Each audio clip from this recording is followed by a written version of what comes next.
Bonjour et bienvenue dans votre cours de sciences et technologies pour cette sixième et dernière vidéo sur les énergies.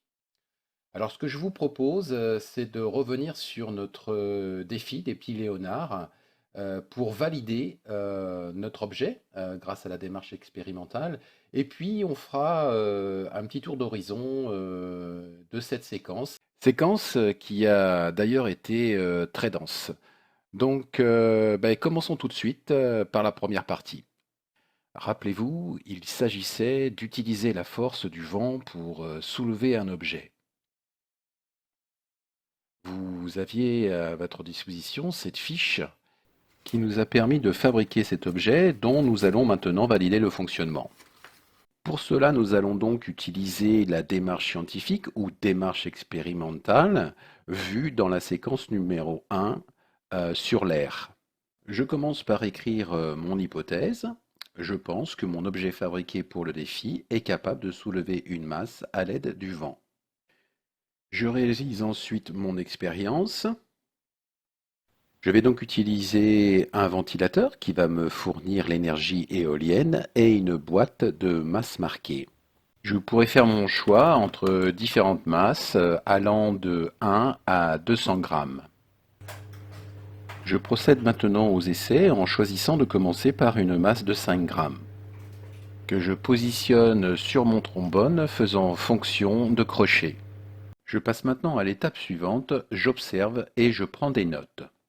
Je positionne mon objet devant la source d'énergie et j'observe le résultat. Je constate que le vent entraîne mon hélice qui transforme l'énergie éolienne en énergie mécanique et que le mouvement de rotation de ma tige est transformé en mouvement de translation permettant de soulever ma masse. Je peux donc passer maintenant à la dernière étape de ma démarche et conclure que mon objet fabriqué pour le défi est capable de soulever une masse à l'aide du vent.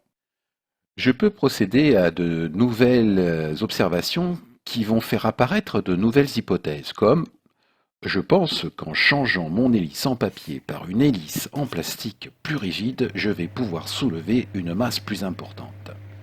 C'est une histoire sans fin, que les sciences aiment bien. Je vous laisse écrire et vérifier vos propres hypothèses. Amusez-vous bien.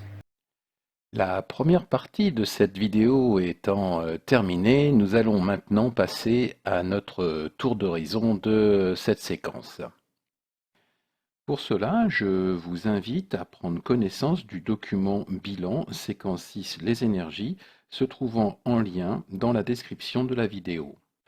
Dans ce document, vous retrouverez toutes les compétences à maîtriser vues dans cette séquence.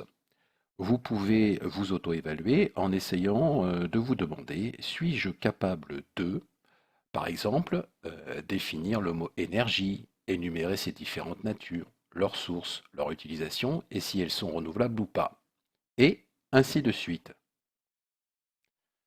Le travail peut vous sembler considérable, mais pas de panique.